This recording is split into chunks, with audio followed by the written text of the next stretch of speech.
আমার ইষ্টকে সরি অনুভূতিটা খুবই সীমিত সুন্দরী, but you know what, you are so lucky.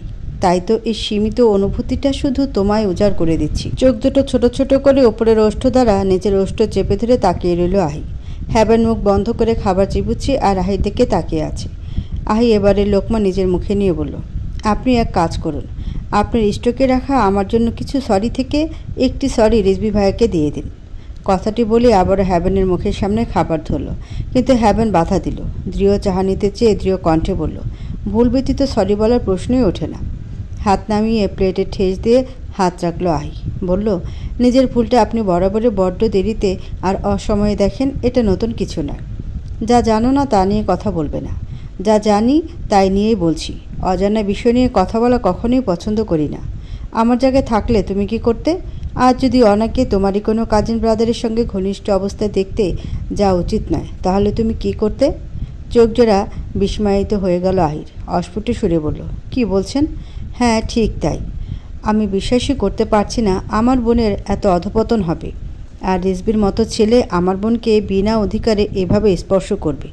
তুমি ভাবতে পারছো আমার জন্য এটা কতটা অসহ্যকর? আমি ভাবিনি, এমন কিছু ভেবেছিলাম ওদের সম্পর্কের কথা জেনেই এমনটা করছেন। কিন্তু আমি তো যতদূর জানি এবং এই কদিন বুঝেছি, রিজভি ভাইয়া যথেষ্ট ভদ্র সভ্য একটা মানুষ। তার প্রতি হিয়ারই ইন্টারেস্ট বেশি। হিয়া আমাকে এটাও জানিয়েছে সে রিজভি ভাইয়াকে ভালোবাসে, বাট উনি পাত্তা দেয় না। তাহলে আজ যা দেখলাম তা কি ভুল ছিল? জানি রাগ হওয়াটা স্বাভাবিক। আমরা মুসলিম, আমাদের ধর্মে কোনো অবিবাহিত ছেলে অবিবাহিত মেয়েকে স্পর্শ করাও পাপ, অথচ সে kissed each other on the lips. এটা ঠিক হয়নি, তাই বলে তাদের সম্পর্ক মেনে না নিয়ে তাদের আলাদা করাও ঠিক হবে না। আহির থেকে দৃষ্টি সরিয়ে আকাশবাণীর চোখ মেলল হ্যাবেন। দীর্ঘ এক শ্বাস ছেড়ে বলল, বাবা যেহেতু সিদ্ধান্ত নিয়েছে সেহেতু এই বিয়ে হবেই, শুধু আমার অনুপস্থিতিতে। কপট রেগে আহি বলল, কেন? অপরাধ একটাই যে তারা বিয়ের আগে এভাবে ঘনিষ্ঠ হয়েছে। যেখানে দুজন মানুষ দুজনকে চাইছে সেখানে আপনি নারাজ হচ্ছেন কেন? আপনি তো এর থেকেও ভয়ঙ্কর অপরাধ করেছিলেন, ভুলে গেছেন? সেসব মনে করিয়ে দেব? চমকে উঠল হ্যাবেন। স্থির হয়ে আহির দিকে তাকালো। আহিও স্থির দৃষ্টিতে তাকিয়ে বলল, হিয়া আপনার নিজের বোন, তার ইচ্ছেতে একটা ছেলে তাকে স্পর্শ করেছে। অ্যাক্সিডেন্টলি আপনি সে দৃশ্যের সাক্ষী হয়েছেন। খুব খারাপ লাগছে তাই না? অপমান বোধ হচ্ছে, লজ্জা বোধ হচ্ছে, সর্বোপরি বোনের সম্মান ঠুনকো হওয়াতে বুক পুড়ছে। অথচ আমার সঙ্গে এর চেয়ে অধিকতর অসম্মানজনক ঘটনা ঘটেছে, আর তা ঘটিয়েছেন কেবলমাত্র আপনি। আহি, আমি তোমার স্ত্রীর মর্যাদা না দিয়ে কাছে যাইনি। তাচ্ছিল্য সহকারে হাসল আহি। বলল, ওটাকে মর্যাদা বলে না হ্যাবেন। আপনি সার্টিফিকেট তৈরি করেছেন এবং বৈধতা দিয়েছেন, স্ত্রীর সঠিক মর্যাদা দিতে পারেননি। নিভে গেল হ্যাবেন। এক ঢোক গিলে মাথা নত করে আহত কণ্ঠে বলল, সরি। আহি নিজেকে স্বাভাবিক করে নিয়ে আগের ন্যায় খাবার মাখাতে মাখাতে বলল, মেনে নিন না, রিজভি ভাইয়া সব দিক দিয়ে পারফেক্ট। দেখতে সুদর্শন, শিক্ষিত, নম্র, ভদ্র, ভালো জব করে, ঠান্ডা মেজাজের একটা মানুষ। এসেছি অবধি কখনো উচ্চ কণ্ঠে কথা বলতেও দেখিনি। সব মেয়ের স্বপ্নপুরুষ যেমনটি হওয়া উচিত, ওনার মধ্যে তেমন গুণ সব রয়েছে। সব মেয়ের বাবারাও তার মেয়ের জন্য এমন একটি ছেলেই আশা করে। তাহলে আপনি কেন আপনার বোনের জন্য এমন একটি ছেলেকে পেয়েও হাতছাড়া করবেন? নিজেদের লোকই তো, মেনে নিন না প্লিজ। আহির কথাগুলো শোভন হলেও হ্যাবেনের কাছে শোভন মনে হলো না। মনে হলো প্রচণ্ড কুৎসিত বলে আওড়ালো মেয়েটা। রিজভির ব্যক্তিত্ব এভাবে এক্সপ্লেন করতে হবে কেন আহির? রিজভি তো তার নিজের মামার ছেলে, তার সম্পর্কে এভাবে বলে কেন বোঝাতে হবে? সে কি কিছু জানে না বা বোঝে না নাকি? চোখে মুখে এত মুগ্ধতা ফুটিয়ে তুলে রিজভিকে ব্যাখ্যা করার সাহস কে দিয়েছে এই মেয়েকে? নিজের স্বামীর কোনো ভালোই তো চোখে পড়ে না, অথচ অন্যদের বেলা ঠিক 16 আনাই জব্দ করে নিয়েছে। ভ্রু কিঞ্চিত কুচকে নিজের ওষ্ঠে কামড়ে ধরে আহির দিকে তাকিয়ে আছে হ্যাবেন। আহি তার মুখের সামনে খাবার তুলতেই ফোঁস নিঃশ্বাস ফেলে চিবিয়ে চিবিয়ে বলল, খাবারে পেট না ভরলেও কথা শুনে মন ভরে গেছে, এবার আসতে পারো। বাঁকা চোখে তাকালো আহি এবং স্পষ্ট বুঝতে পারল অন্য পুরুষকে নিয়ে এভাবে প্রশংসা করাটা ঠিক হজম করতে পারেনি হ্যাবেন। প্রচণ্ড হাসি পেল আহির। কোনো রকমে হাসিটা চেপে মুখ খানিকটা উঁচিয়ে হ্যাবেনের মুখোমুখি হয়ে চোখে চোখ রেখে ফিসফিসিয়ে বলল, dear husband, you know what, jealousy is the best feelings. ঝোপ বুঝে কোপ দিতে বেশ জানে আহি। সে সাথে ইদানিং হিসেব বরাবর করতেও বেশ পটু হয়ে গেছে। তা বেশ টের পেল হ্যাভেন। কীভাবে তার জালে তাকেই ফাঁসাচ্ছে মেয়েটা দিনের পর দিন, ভাবতে শিহরিত হয়ে যাচ্ছে। তাহলে ভালোবাসার জালে ফাঁসতে খুব বেশি দেরি বোধ হয়নি। বাবা মাত্রই আহির হাত টেনে মুখে খাবার ঢুকিয়ে কপট রাগ দেখিয়ে চিবুতে লাগলো। আহি তার স্থানে বসে বেশ শব্দ করে হেসে উঠল। প্রথমে খানিকটা অবাক হলো, পরক্ষণে আহির হাস্যোজ্জ্বল মুখটাতে নিজের সমস্ত প্রশান্তি খুঁজে পেল। সেই সাথে লক্ষ্য করলো আহির নাকের ডগায় বিন্দু বিন্দু ঘাম জমেছে। আবহাওয়ায় গুমোট ভাব, একটি গাছের পাতাও বোধহয় নড়ছে না। আকাশের দিকে তাকিয়ে তারাদের ঝলমলে রূপ দেখে নিয়ে সামনে বসে থাকা চারটার দিকে চোখ মেলল হ্যাভেন। বলল, নানামণি বলতো মেয়েদের নাকে বিন্দু বিন্দু ঘাম জমলে নাকি তারা স্বামীর প্রচুর ভালোবাসা পায়। আহি প্লেটটা পাশে রেখে পানির গ্লাস হ্যাভেনের দিকে এগিয়ে দিয়ে বলল, হ্যাঁ, তার নমুনা তো দেখেছি। গ্লাস নিয়ে পানি খেতে খেতে আহির দিকে আরও চোখে তাকালো হ্যাভেন। আহি তা বেশ লক্ষ্য করলো। কেমন যেন অদ্ভুত অনুভূতি হচ্ছে তার, সেই সাথে শরীরে আরও বেশি ঘাম ছেড়ে দিচ্ছে। প্রচণ্ড অস্বস্তি ঘিরে ধরল এবার। দরদ দেখিয়ে খাওয়াতে এসেছে ঠিকই, কিন্তু হ্যাভেনের অমন চাহনি সহ্য করতে পারছে না। তাই অস্বস্তি ভরা কণ্ঠেই বলল, পানি খেতে 10 ঘন্টা লাগে নাকি? তাড়াতাড়ি করুন, ঘুম পাচ্ছে আমার। হ্যাভেন গ্লাস ফেরত দিয়ে আচমকাই আহির ওনার এক কোণা টেনে নিয়ে মুখ মুছল। কতদিন পর এমনটা করলো হ্যাভেন, ভাবতেই চোখ বন্ধ করে ফেলল আহি। এদিকে হ্যারি 2 বোতল ড্রিঙ্কস নিয়ে ছাদের দরজা অবধি আসতেই ত্বরান্বিত হয়ে ওড়নাটা সুন্দর করে আহিকে পরিয়ে মাথায় ঘোমটা দিয়ে দিল হ্যাভেন। আহি ঘাড় বাঁকিয়ে পেছনে তাকাতেই হ্যারির হাতে ড্রিঙ্কসের বোতল দেখে চট করে উঠে দাঁড়ালো। তীক্ষ্ণ দৃষ্টিতে তাকিয়ে হ্যারিকে প্রশ্ন করলো, এসব কে খাবে? হক চুকিয়ে গেল হ্যারি। আমতা আমতা করে বলল, ভাই। না মানে আমি আর ভাই। দীর্ঘশ্বাস ছাড়ল আহি এবং আদেশের সুরে বলল, তুমি খাবে না এগুলো, রেখে চলে যাও আর ঘুমিয়ে পড়ো, অনেক রাত হয়েছে। অসহায় চোখে তাকালো হ্যারি। হ্যাভেন উঠে দাঁড়িয়ে পেছন থেকে ইশারা করে তাকে চলে যেতে বলল। হ্যারি বোকা বোকা হেসে মাথা চুলকে বোতলগুলো নিচে রেখে চলে গেল। হ্যারি যেতেই আহি পেছন করে তীক্ষ্ণ গলায় বলল, নেশা করবেন? তুমি সঙ্গ দিলে একটুও করব না। প্রচণ্ড ইনোসেন্টভাবে কথাটা বলল হ্যাভেন। আহি কপাল কুঁচকে এগিয়ে গিয়ে বলল, এইসব আজারা ঢং বাদ দিয়ে বলুন, সারা জীবনের জন্য এটা ছাড়তে পারবেন? নির্নিমেষ দৃষ্টিতে তাকিয়ে মলিন কণ্ঠে বলল, তোমায় পেলে সারা জীবনের জন্য এটা ত্যাগ করতে রাজি আছি। আরও 2 কদম এগিয়ে গেল আহি। হ্যাভেনের দৃষ্টিতে দৃষ্টি মিলিয়ে বলল, খুব চান আমায়, তাই না? তাহলে রিজভি ভাই আর হিয়াকে মেনে নিন। আমাদের মাঝে এ বিষয় না আনলে হয় না। হ্যাভেন, দুজন মানুষের হৃদয়কে জোর খাটিয়ে যেমন এক করা যায় না, তেমন আলাদা করাও যায় না। এর অনেক বড় উদাহরণ কিন্তু আমি আর আপনি। জোর করে যেমন ভালোবাসা তৈরি করা যায় না, তেমনি জোর করে ভালোবাসা নিঃশেষও করা যায় না। তাই ওদের মেনে নিন, এটাই চাই। আলাদা করবেন না ওদের। আহির 2 হাত আঁকড়ে ধরল হ্যাভেন। বলল, মেনে নিলাম। জোর করে আলাদা করব না ওদের, আর তোমাকেও জোর করে দ্বিতীয়বার বাঁধব না। কিন্তু তুমি যদি স্বেচ্ছায় আমার দিকে 1 পা বাড়াও, তাহলে আমি 1000 পা বাড়িয়ে দেব। স্বেচ্ছায় পা সেদিনই বাড়াবো যেদিন এই চোখের ভাষা বুঝতে পারবেন। যদি বলি অনেকটাই বুঝে নিয়েছি, তাই কি বুঝলেন? খানিকটা দূরে চলে গেল হ্যাভেন। এই মুহূর্তে এসব নিয়ে আলোচনা করবে না সে, বরং সঠিক সময় কাজ করে দেখিয়ে দেবে। আপাতত অন্য কিছু নিয়ে আলোচনা করা যাক ভেবেই বর্ডারের কাছে গিয়ে 2 হাত বর্ডারে রেখে আকাশপানে চেয়ে উত্তর দিল, তোমার চোখে আপাতত ঘুম নেই, তাই যতক্ষণ না ঘুম আসছে ততক্ষণ কি আমায় দেওয়া যাবে? চমকে উঠল আহি। বুকের ভিতর হট্টগোল ধরে গেল কেমন। আরও চোখে একবার আহির দিকে চেয়ে চোখ ফিরিয়ে নিল হ্যাভেন। দূর আকাশে তারাগুলোর দিকে নজর বুলাতে বুলাতে বলল, মেয়েদের প্রেমে পড়ার লক্ষণগুলো তাদের মুখশ্রীতে ভেসে বেড়ায় জানো। নিশ্চুপ আহি নিঃশ্বাস বন্ধ করে দাঁড়িয়ে রইল। হ্যাভেন বলতেই থাকলো, তাদের চোখের ভাষা পাল্টে যায়। চোখে মুখে মিশে থাকে অন্যরকম এক মাদকতা। লজ্জা পেলে যেমন তাদের গাল লাল হয়ে যায়, ঠিক তেমনি গোপনভাবে প্রেমে হাবুডুবু খেলে তাদের নাকের ডগা লালচে হয়ে দুপাশ ফুলে যায়। মুখ ছাড়াও আরেক জায়গায় তাদের তীব্র প্রেমের অনুভূতি প্রকাশ পায়। কোথায় জানো? পেছন দিকে তাকালো হ্যাভেন। অষ্টকোণে কুটিল হাসি ফুটিয়ে তুলে আহির দিকে এগিয়ে গেল।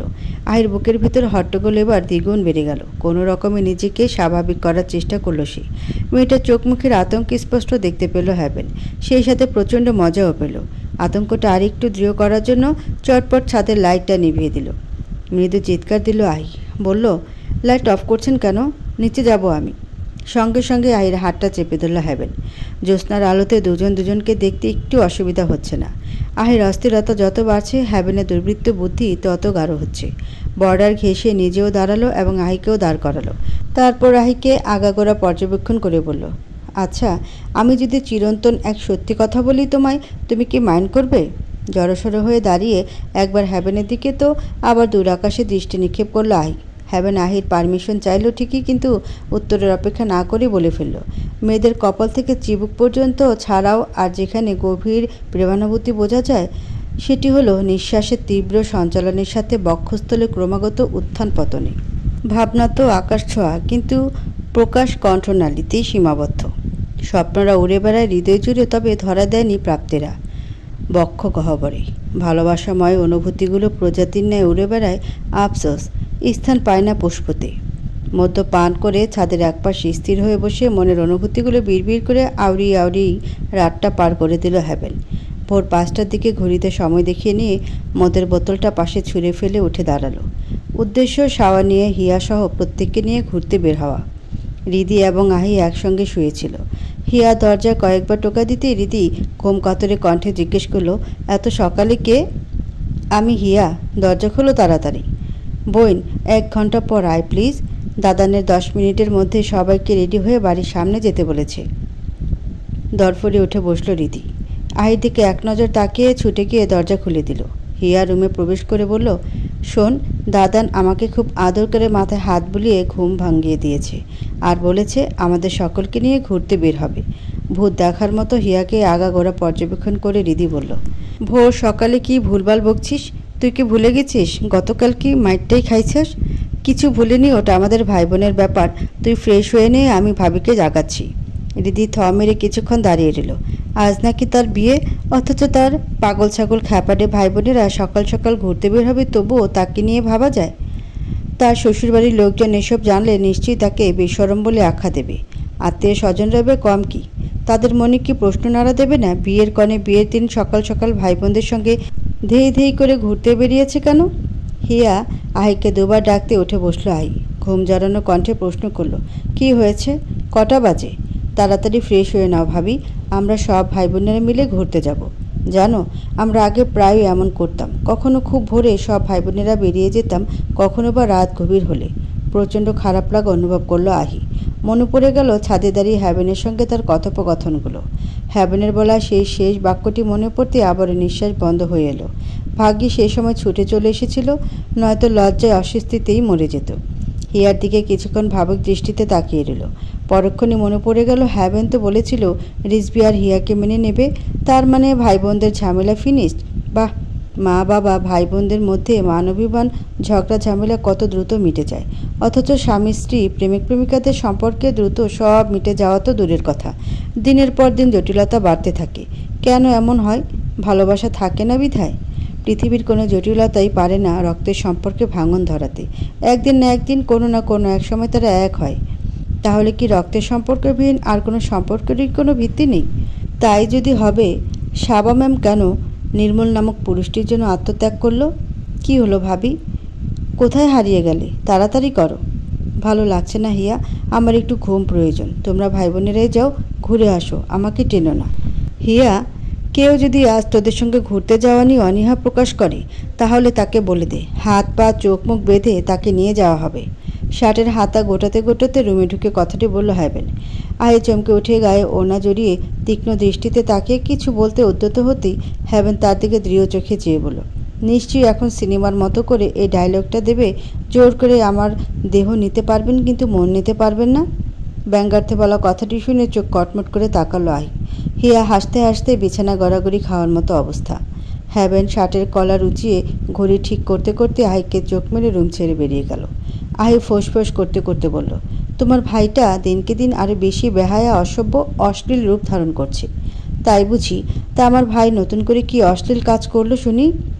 ঠাট্টা সুরে কথাটি বলতে তীক্ষ্ণ দৃষ্টিতে তাকালো আহি। বলল, ভাই বোন দুটোই বেশ বজ্জাত। হিয়া এবার আহির কাঁধে নিজের কাঁধ দিয়ে ধাক্কা মেরে বলল, তা যাই বলো না কেন, দাদানের বেশ উন্নতি ঘটেছে। সেই সাথে দিন দিন আগুনের গোলা থেকে বরফের গোলাতেও পরিণত হচ্ছে। ইচ্ছে না থাকলেও সকলে জোরাজুরিতে আহিকেও যেতে হলো। বাড়ি থেকে বেরিয়ে ডান দিকে পশ্চিম দিকের কাঁচা রাস্তা ধরে সকলের সঙ্গে হেঁটে যাচ্ছে আহি। সবার সামনে রয়েছে হ্যাভেন আর হ্যারি, তার পেছনে ড্রাইভার তমাল, তার পেছনে হীরা, রিমন, শশী, শিফা, তাদের পেছনেই আহি, রিদি আর হিয়া। রিজবিকে বলা হলেও সে আসেনি। অবশ্য সে এসবে খুব কমই জয়েন করে। সকলে বেশ গল্পগুজব হাসি ঠাট্টা করতে করতে এগিয়ে যাচ্ছে। আহিও গুটি গুটি পা এগিয়ে যাচ্ছে। কখনো কখনো হ্যাভেনকে পিছন থেকে আগাগোড়া দৃষ্টিপাত করছে। হ্যাভেনের পরনে কফি কালারের শার্ট, কালো রঙের প্যান্ট। প্যান্টের হাতা গুটিয়ে রাখাতে এক হাতে ঘড়ি আর এক হাতে কালো রঙের পুঁতির ব্রেসলেট স্পষ্ট দেখতে পেল আহি। ভাল লাগে না তার। পুরুষ মানুষের চোখে কালো ফ্রেমের চশমা, হাতে ঘড়ি যতটা ভদ্র সভ্যতার পরিচয় দেয়, ঠিক ততটাই কেড়ে নেয় এই সং ঢঙের ব্রেসলেট পরলে। এটাই মনে হয় তার। বিরক্ত হয়ে চোখ ফিরিয়ে আশেপাশে তাকালো। রিদি হিয়াদের কথায় মনোযোগ দিয়ে বুঝল হ্যাভেন তাদের সকলকে নৌকা দিয়ে ঘোরাতে নিয়ে যাচ্ছে। কখনো নৌকা চড়া হয়নি আহির। সে সাঁতার পারে না, তাই মা বাবা কখনো তাকে নৌকায় উঠতে দেয়নি। মাঝে মাঝে তার ইচ্ছে করলেও ভয়ে সেই ইচ্ছেটাকে দমিয়ে রাখত। আজও ভয় করছে। সে তো সাঁতার পারে না। বাই চান্স কোনো অ্যাক্সিডেন্ট ঘটে গেলে কি হবে? দুরু দুরু বকি এগিয়ে যেতে থাকলো আর নানা রকম ভয়ানক ভাবনা ভাবতে লাগলো। একসময় তারা এসে পৌঁছলো বিস্তর এক জায়গার সামনে। জায়গাটি দেখেই বুঝলো বিস্তীর্ণ এক চড়াইটি। তবুও রিদিকে প্রশ্ন করে জানতে পারলো চড়ার পরেই বিল রয়েছে। বেশ উৎসুক চোখে মুখে হিয়া বলল, সে বিলে নাকি সাদা শাপলা, লাল শাপলাও পাওয়া যায়। মৃদু হাসলো আহি। মনটা বেশ ফুরফুরে হয়ে গেছে তার। ভীষণ ভালো লাগা কাজ করছে। খোলা আকাশের দিকে চেয়ে আবার নিম্নে দৃষ্টি নিক্ষেপ করলো। থই থই পানিতে গা ভাসিয়ে দিতে ইচ্ছে করলো খুব। আবার কেমন ভয় ভয় অনুভূতিও হলো। ডাঙ্গায় বাঁধা নৌকাটির বাঁধন আলগা করে কাণ্ডারি সেজে ড্রাইভার তমাল উঠে পড়ল নৌকায়। তার পাশে নৌকাটির কাণ্ডারি হলো রিমন। রিমনের নৌকায় হ্যারি, হীরা, হিয়া, শশী উঠে পড়ল। রিদি উঠল হ্যাভেনের সঙ্গে। পাশের নৌকায় যেটি নাবিলা, তমাল। আহি যেহেতু আগে কখনো নৌকায় ওঠেনি, তাই সে ভীষণ নার্ভাস ফিল করছিল। তমাল বৈঠা নিয়ে নৌকার এক মাথায় বসে পড়ল। আরেক পাশে হ্যাভেন দাঁড়িয়ে হাত বাড়িয়ে দিল আহির দিকে। আহি তেজ দেখিয়ে বলল, আমি হিয়াদের সঙ্গে বসবো। আহির পাশে ছিল শিফা। সে হ্যাভেনের নৌকাতে ওঠার জন্য উসখুস করছে। তাছাড়া ওই নৌকাও ফিল আপ। তাই আহির কথাটি শুনে শিফা হ্যাভেনের দিকে হাত বাড়িয়ে দিল।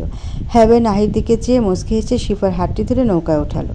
শিফা খুশিতে গদগদ হয়ে আহির দিকে চেয়ে বলল, আচ্ছা তুমি বরং ওদের সঙ্গে বসো কি। হ্যাভেন শিফাকে নিচু সুরে ধমক দিয়ে বলল, চুপ করে বসে থাক। তারপর রিমনকে বলল, নৌকা টানতে কিন্তু আহি হাত বাড়িয়ে দিল। আহি যখন হিয়ার দিকে হাত বাড়ায়, রিদি তখন উচ্চ কণ্ঠে বলে, ও ভাবি তুমি এখানটায় আসো প্লিজ। আহি তবু হিয়াকে তার হাত ধরতে বলল। বিরক্ত হয়ে হ্যাভেন ধমক দিয়ে বলল, এই মেয়ে, এত তেরামি কিসের তোমার? বলছি না এটাতে উঠতে। আপনি চুপ করুন। আমি আপনার নৌকায় যাব না। নৌকাটা এক পড়শিদের, আমার না। এবার চলে এসো প্লিজ, বলে হাত বাড়িয়ে দিল। আহি ভাব দেখিয়ে বলল, যাব না, আমি হিয়ার সঙ্গেই যাব। চুপ, একদম চুপ। বলছি না এটাতে ওঠো। ওটাতে কজন হয়েছে দেখেছো? ছোট নৌকা যখন উল্টে পড়বে তখন বুঝবে কেমন লাগে। চোখ কটমট করে ধমকে উঠল হ্যাভেন। আহি চোখ মুখ কুঁচকে হাতটা বাড়িয়ে দিল। হ্যাভেন বাঁকা হেসে বাড়িয়ে দেওয়া হাতটি বেশ শক্ত করে চেপে ধরল। আহি এক পা বাড়িয়ে দিতে নৌকা দুলে উঠল। প্রচণ্ড ভয় পেয়ে দুহাতে হ্যাভেনের এক হাত আঁকড়ে ধরল আহি। মৃদু হাসল হ্যাভেন। ভালো লাগার শেষ সীমানায় পৌঁছে গেল সে। ভাবা যায় মেয়েটা ভয়ে চুপসে গিয়ে তার উপর নির্ভরশীল হয়ে আছে এখন।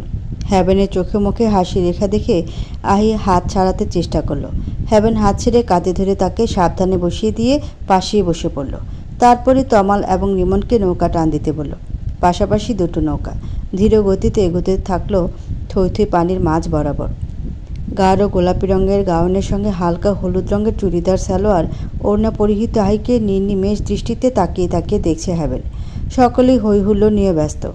আহি মুগ্ধ নয়নে চারপাশ চেয়ে দেখছে। কখনো বা হাতটা বাড়িয়ে ছুঁয়ে দিচ্ছে পানিতে। হলদে রঙের ওড়নাটা দিয়ে মাথায় ঘোমটা দেওয়াতে মুখের গোলাপি ফর্সা ভাবটা হলদে ফর্সা লাগছে। সেই সাথে লাগছে বউ বউ। দৃষ্টিতে যতটা মুগ্ধতা মিশিয়ে আহি চারপাশে প্রকৃতি অনুভব করছে, তার থেকেও দ্বিগুণ মুগ্ধ হয়ে আহির মুগ্ধতা উপভোগ করছে হ্যাভেন। নৌকা যখন বেশি দুলতে থাকে ভয়ে মেয়েটা আড়ষ্ট হয়ে যায়। হ্যাভেন তার দিকে আরেকটু ঘেঁষে বসে ভরসা ভরা দৃষ্টিতে তাকিয়ে রয়। আহি চোখ সরিয়ে নেয়, মনে মনে হাসে, ভেঙচি কাটে।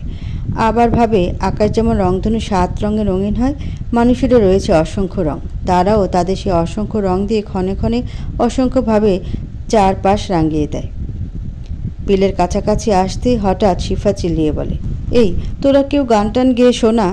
সকলের থেকে উত্তর আসে, আরে আমরা গান শুরু করলে বিলে থাকা সকল ভূত পেতনির দলেরা উঠে এসে ঘাড় মটকে দিয়ে যাবে।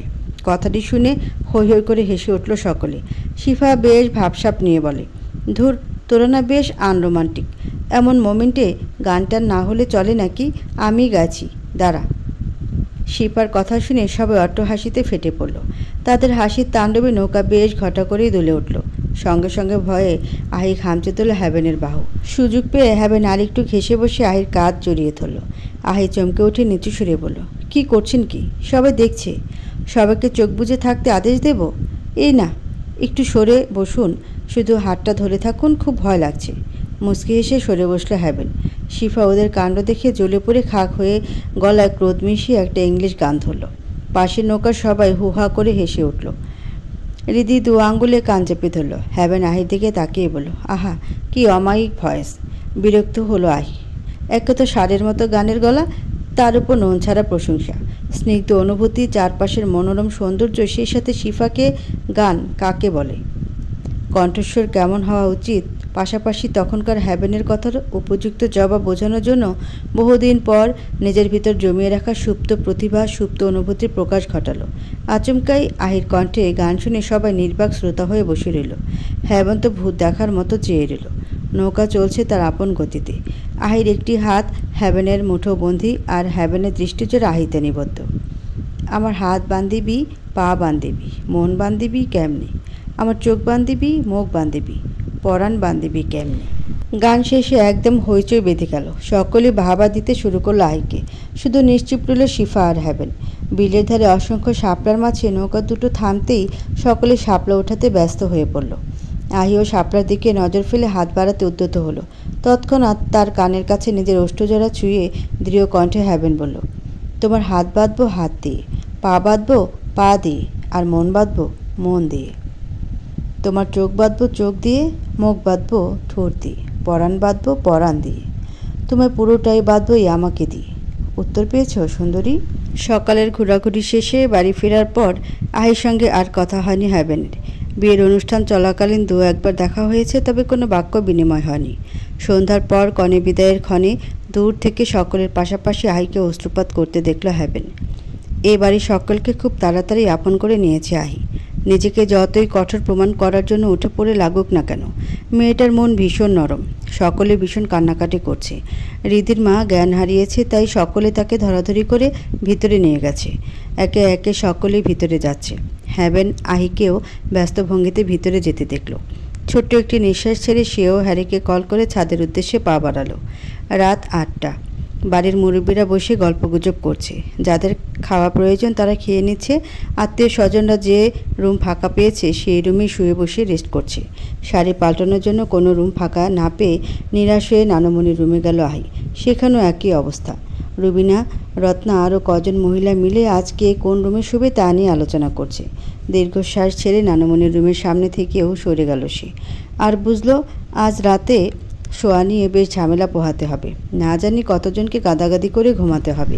ভাবতে অস্থির হয়ে উঠান পেরিয়ে চাপকলের কাছে এসে কল চেপে চোখ মুখে পানির ঝাপটা দিল। শাড়ি চেঞ্জ করতে না পারলেও মুখের মেকআপ সহ লিপস্টিক কাজল ওঠাতে ব্যস্ত হয়ে পড়ল। পাশের বাথরুম থেকে ফেস ওয়াশ বের করে সেটি দিয়ে ভালোভাবে মুখ ধুয়ে নানামণির রুমে গিয়ে টিস্যু পেপার দিয়ে মুখ মুছে নিল। ভাবলো এবার নানামির কাছে একটু বসবে, কিন্তু চেয়ে দেখলো এত মানুষের মাঝে একটু বসার জায়গাও নেই। গাদাগাদি করে বসা গেলেও এদের ভিড়ে প্রচণ্ড অস্বস্তি লাগবে। তখনই মনে পড়ল হিয়া শশীদের কথা। আর এও মনে পড়ল তারা সকলে মিলে ছাদে ছোটোখাটো পার্টির আয়োজন করেছে। কী সব ছাইপাশু নাকি গিলবে ভাবতে ভাবতে সেও ছাদে চলে গেল এবং দেখতে পেল সকলে মিলে বেশ আড্ডার আসর জমিয়েছে। তাদের থেকে বেশ দূরে বর্ডার ঘেঁষে দাঁড়িয়ে সিগারেট ফুঁকছে হ্যাভেন। পরনে 18-19 বছরের যুবকদের মতো সাদা একটি শর্ট প্যান্ট, কালো পাতলা একটি টি শার্ট। চোখ মুখ কুচকে হ্যাভেন থেকে চোখ সরিয়ে হিয়া, হ্যারি, হীরা, শিফা, শশী, রিমনের দিকে তাকালো। তারা কোনো একটা খেলছে। কিছু সময় খেয়াল করতে বুঝলো তারা ট্রুথ অ্যান্ড ডেয়ার খেলছে। মৃদু হেসে তাদের দিকে এগিয়ে গেল সে। তাকে দেখে সকলেই হৈ হৈ করে উঠল। তখনই পেছনে তাকালো হ্যাভেন। আহিকে দেখে কিছুটা ঘাবড়ে গেল এবং উৎকণ্ঠা হয়ে বলল, তুমি এখানে কেন? যাও নিচে যাও, ঘুমিয়ে পড়ো গিয়ে। আশ্চর্যান্বিত হয়ে হ্যাভেনের দিকে তাকালো আহি। তারপর হিয়াদের দিকে তাকিয়ে বলল, এখানে আমার আশা নিষেধ কেউ বলনি তো? শিফা বাদে প্রায় সকলেই কাচুমাচু হয়ে বসে রইল। হিয়া ইশারায় ভঙ্গিতে বোঝালো তারা একটু ড্রিঙ্ক করবে আজ। আহি কিছুটা বুঝলেও ক্লিয়ারভাবে জানতে চাইল। তাই হিয়া উঠে দাঁড়িয়ে ফিসফিস করে বলল, ভাবি, অনেক কষ্টে দাদানকে রাজি করিয়েছি, বিহারের ব্যবস্থা হয়েছে, কিন্তু দাদানের শর্ত ছিল তোমাকে এসবে নেওয়া যাবে না। কথাটা শুনে আহি তীক্ষ্ণ দৃষ্টিতে হ্যাভেনের দিকে তাকিয়ে হিয়াকে বলল, আচ্ছা তোমরা এনজয় করো, আমি তোমার দাদানের সঙ্গে কিছু জরুরি কথা বলেই চলে যাব। সারাদিনে আহি বেশ খেয়াল করেছে হ্যাভেন এবং রিজভিকে। দুজনেই দুজনকে এড়িয়ে চলেছে, কেউ কারোর সঙ্গে কথা বলেনি। হিয়ার সঙ্গে স্বাভাবিক হতে পেরেছে, অথচ রিজভির সঙ্গে হতে পারেনি। তাই আহি ভেবেছিল এই বিষয়ে হ্যাভেনের সঙ্গে কথা বলবে। হ্যাভেনকে একপাশে একা দাঁড়িয়ে থাকতে দেখে এই সুযোগটাকেই কাজে লাগালো। গুটি গুটি পায়ে এগিয়ে গিয়ে হ্যাভেনের ডান পাশে দাঁড়ালো সে। হ্যাভেন সিগারেটে বেশ কয়েক টান দিয়ে নিচে ফেলে দিয়ে বাম পাশে মুখ ঘুরিয়ে ওষ্ঠজোড়া একবার চৌকা করে ধোয়া ছাড়ল, তো আরেকবার সম্পূর্ণ হাঁ করে ধোয়া ছেড়ে ডান পাশে আহির দিকে চেয়ে মুচকে হাসি দিল। আহি শাড়ির আঁচলে মুখ চেপে চোখ কটমট করে চেয়ে দাঁত চিবিয়ে চিবিয়ে বলল, আহা, মনে হয় বিশ্ব জয় করলেন এমনভাবে হাসছেন। হ্যাভেন ভ্রু নাচিয়ে ওষ্ঠকোণে দুর্বৃত্ত হাসি ফুটিয়ে উত্তর দিল, বলতে পারো বিষয়টা তেমনই। বউর সামনে মাথা উঁচু করে বুক ফুলিয়ে কজন এভাবে সিগারেট ফুঁকতে পারে? হাসলো আহি। হাসিটায় কতটা অপমান মিশানো ছিল তা শুধু হ্যাভেনই জানে। তবুও আহির তিক্ত বুলি শোনার অপেক্ষাতে ছিল। তার অপেক্ষাটি খুব বেশি দীর্ঘ করল না আহি। দাঁত কিরমির করতে করতে বলল, হ্যাঁ, বুক ফুলিয়ে মাথা উঁচু করে দুনিয়ার যত অপকর্ম আছে তা কেবল আপনার দ্বারাই সম্ভব। এই শোনো, ঝগড়া করার মুড নেই। তোমরা মেয়েরা প্রচণ্ড ঝগড়াটে হও। নিচে যাও আর ঘুমিয়ে পড়ো। সারাদিন বসার জন্য তেমন সুযোগ পেয়েছো বলে মনে হচ্ছে না। সো রেস্ট করো গো। এই, আপনার সমস্যা কি? এমনিতে তো গা ঘেঁষে থাকার চেষ্টা করেন, এখন তাড়িয়ে দিচ্ছেন কেন? আমি আপনার সঙ্গে খোশ গল্প করার জন্য আসিনি, বরং প্রয়োজনে এসেছি। আর শুনুন, এখানে কি হচ্ছে সেটাও আমি জানি, তাই অপকর্ম নিয়ে চিন্তা করার দরকার নেই। মুখের ওপর থেকে আঁচল সরিয়ে বেশ মেজাজ দেখিয়ে একদমই কথাটা বলল আহি। হ্যাভেন তার দিকে ভাবুক দৃষ্টিতে তাকিয়ে রইল। আহির নজরও তার দিকে তীক্ষ্ণ। এক ঢোক গিলে দৃষ্টিতে শীতলতা মিশিয়ে মাতাল করা কণ্ঠে হ্যাভেন প্রশ্ন করল, কি বলবে বলো? হ্যাভেনের কণ্ঠস্বর শুনে বুকটা কেঁপে উঠল আহির। দৃষ্টির প্রখরতা কমিয়ে সচকিত হয়ে প্রশ্ন করল, নেশা করেছেন? বাঁকা হাসল হ্যাভেন। দৃঢ় দৃষ্টিতে তাকিয়ে দৃঢ় কণ্ঠে বলল, করতে তো চাই নেশা, তো ধরা দেয় না। মানে? কিছু না। তুমি কিছু বলতে এসেছো, সো সেটা বলো। আমাতে হারাতে নিশ্চয়ই আসোনি, তাহলে কেন হারাচ্ছ? আশ্চর্য, আপনি নিজেকে কি মনে করেন? আর রেগে যাচ্ছ কেন? তুমি কি বলতে এসেছো সেটা বলো। চরম অস্বস্তি নিয়ে তীক্ষ্ণ কণ্ঠে আহি বলল, সারাদিন খেয়াল করলাম আপনি এবং রিজভি ভাইয়া দুজনকে এড়িয়ে চলছেন, কেউ কারোর সঙ্গে কথা বলছেন না। এটা কি ঠিক? হিয়ার সঙ্গে যখন স্বাভাবিক হয়েছেন, রিজভি ভাইয়ের সঙ্গেও স্বাভাবিক হয়ে যান। চোখে মুখে গম্ভীরতা টেনে এনে আহির থেকে দৃষ্টি সরিয়ে হ্যাভেন বলল, এসব বিষয়ে এত মাথা ঘামাচ্ছ কেন আহি? সব ঠিক হয়ে যাবে। পরিস্থিতিটা এমন তৈরি করেছে ওরা যে স্বাভাবিক হতে টাইম লাগবে। যাই হোক না কেন হিয়া আমার ছোট বোন। আমি রিজভিকে ক্ষমা করতে পারছি না। ওর উচিত হয়নি বিয়ের আগে এভাবে আমার বোনকে স্পর্শ করা। হ্যাভেন, হিয়া আপনার বোন, তাই মেনে নিতে পারছেন না, অথচ হীরা অসংখ্য মেয়ের সঙ্গে সম্পর্কে জড়িয়ে ডেটে যাচ্ছে। আপনি একবার নিষেধ অবধি করেননি কখনো। ও যেসব মেয়েদের সঙ্গে জড়াচ্ছে তারা আপনার বোন না, কিন্তু তারা আপনার মতোই কারো না কারো বোন। এটা কেন ভাবেন না? তুমি ওইসব মেয়েদের সঙ্গে হিয়ার তুলনা করতে পারো না। তাছাড়া হীরার সঙ্গে যাদের রিলেশনশিপ আছে তাদের ক্যারেক্টার সম্পর্কে বেশ ধারণা রয়েছে আমার। যদি অন্যায় দেখি অবশ্যই নিষেধ করব। যতক্ষণ মেয়ে রাজি ততক্ষণ আমি কিছু বলতে পারি না। সবারই ব্যক্তিগত স্বাধীনতা রয়েছে, সেখানে আমি হস্তক্ষেপ করতে পারি না। যতটুকু পারি শাসন করি। গোপনে কার সঙ্গে কী করে বেড়াচ্ছে এসব কানে এলেও সরাসরি অ্যাটাক করতে পারি না। হ্যাভেনের কথাটি পছন্দ হলো না আহির, তাই ক্ষুব্ধ হয়ে বলল, আমি কারোর সঙ্গে তুলনা করছি না। আর আপনি এসব কী বলছেন? হীরা যাদের সঙ্গে মিশিয়ে তাদের ক্যারেক্টার ভালো না, তাহলে আপনার ভাইও ক্যারেক্টারলেস? উত্তেজিত হচ্ছে কেন আহি? আমি তো বলিনি হীরা গুড, ও যেমন যাদের সঙ্গে মিশে তারাও তেমন। আপনি এসব জেনে বুঝেও চুপ থাকবেন? আরে অদ্ভুত, ওরা ওপেনলি কিছু করছে নাকি দিন রাত আমার বাড়িতে বসে আমার সামনে এসব করে বেড়াচ্ছে? এই দুনিয়াতে কজনের খবর রাখো? কজনের ব্যাপারে জানো তুমি? হীরা আমার ভাই, তার 10টা গার্লফ্রেন্ড আছে। তাদের সঙ্গে সে কতটা ঘনিষ্ঠ তা শুধু সে আর তার গার্লফ্রেন্ডরাই জানে। আমরা দূর থেকে শুনি, সেই হিসেবে শাসন যা করা লাগে করি। এর বাইরে আর কি করব? বেশ অনেকটা রেগে গেছে হ্যাভেন। আহির নিশ্চুপ দাঁড়িয়ে আছে। সত্যি সে কি বলতে এসে কোন টপিকে চলে গেছে। এত ঘাটাঘাটি উচিত হয়নি তার। বর্তমান যুগটাই এমন, তার উপর যারা এইসব রাজনীতিতে জড়িয়ে আছে তাদের ক্যারেক্টারের কোনো ঠিক নেই। শুধু শুধু কথা বাড়ালো সে। মনটা খারাপ হয়ে গেল আহির। অনেক দিন পর হ্যাভেন তার উপর এইভাবে সিরিয়াস রাগ দেখালো। বুকটা কেমন কাঁপছে তার। তাই সিদ্ধান্ত নিল চলে যাবে ছাদ থেকে। এক পা পিছিয়ে নিজেও ঘুরতে যাবে, তখনই হাত চেপে ধরল হ্যাভেন। চমকে তাকালো আহি। হ্যাভেনও তার চিকচিক করে ওঠা দৃষ্টিতে দৃষ্টি মেলালো। নরম কণ্ঠে বলল, আহি, যাদের চরিত্রহীন থাকে তাদের চরিত্র নিয়ে এত ঘাটাঘাটি করে কী লাভ? যেসব মেয়েরা রাত নেই দিন নেই ক্লাবে যায়, এক ঝাঁক ছেলেদের সঙ্গে পার্টি করে, সেই সব মেয়েদের চরিত্র কতটা ভালো হতে পারে বলো? হীরা অমন মেয়েদের সঙ্গেই সম্পর্কে জড়ায়। কোনো মেয়ের সম্মান নিয়ে ছিনিমিনি খেলা খেলে না। জানো তো, কাকি নেই কাকা আছে থাকে না, বেপরোয়াভাবে চলাফেরা করে। আমার জীবনে যেমন তোমাকে পেয়েছি, ওর জীবনেও এমন একজন শুভাকাঙ্ক্ষী এলে সবটা ঠিক হয়ে যাবে। কিছু বলল না আহি, শুধু হাত ছাড়ানোর চেষ্টা করলো। হ্যাভেন কপাল কুঁচকে চোখ দুটো ছোটো ছোটো করে তাকিয়ে বলল, রাগ করছো কেন? রাগ করিনি, ছাড়ুন, আপনারা আপনাদের কাজ করুন, আমি যাই। আচ্ছা, গিয়ে শুয়ে পড়ো, সারাদিন বেশ ধকল গেছে, এখন ঘুমানো উচিত। হ্যাঁ, 14 জন গাদাগাদি করে শুয়ে ঘুমাই গিয়ে, বলেই এক ঝটকায় হাত ছাড়িয়ে দিল আহি। সঙ্গে সঙ্গে আবারও হাত টেনে বর্ডার ঘেঁষে দাঁড় করালো হ্যাভেন। আহির দুপাশে হাত দিয়ে বর্ডার চেপে ধরল, যাতে আহি যেতে না পারে। আহি এতে রেগে গিয়ে বলল, এসব কি হচ্ছে? আমারও কিছু জরুরি কথা আছে সুন্দরী, ওয়েট ওয়েট। হ্যাভেনের মুখের গরম শ্বাস আহির মুখে পড়তে চোখ মুখ কুঁচকে ফেলল আহি। বলল, সরুন, যা বলার সরে বলুন। মৃদু হেসে সরে দাঁড়ালো হ্যাভেন। আহিও সোজা হয়ে স্বাভাবিকভাবে দাঁড়ালো। আজ যে শোয়া নিয়ে ভেজাল হবে, এই বিষয়টা আগে ভেবে দেখেনি হ্যাভেন। তবে এই বাড়িতে ঘর তো কম নেই, আবার মেহমানও কম নেই। এক বিছানাতে কমপক্ষে 3-4 জন করে শুতেই হবে। নিচেও বিছানা পাততে হবে হয়তো। সে থাকতে আহিকে রাতে শোয়া নিয়ে প্রবলেম ফেস করতে হবে। তারপরে মনে পড়ল চিলেকোঠা ঘরটির কথা।